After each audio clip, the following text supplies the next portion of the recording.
পাকিস্তানিরা সর্বস্ব লুট করে নিয়ে গেছে, কাগজ ছাড়া আমার কাছে জন্য কিছু রেখে যায় নাই, বিদেশ থেকে ভিক্ষা করে আমাকে আনতে হয়, আর এই চোরের দল আমার দুঃখী মানুষের সর্বনাশ করে বা লুটতরাজ করে খায়।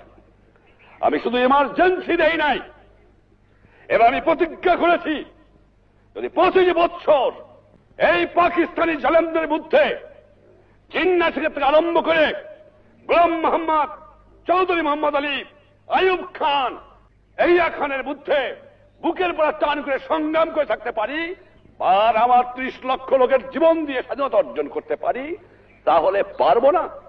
নিশ্চয়ই ইনশাআল্লাহ পারবো।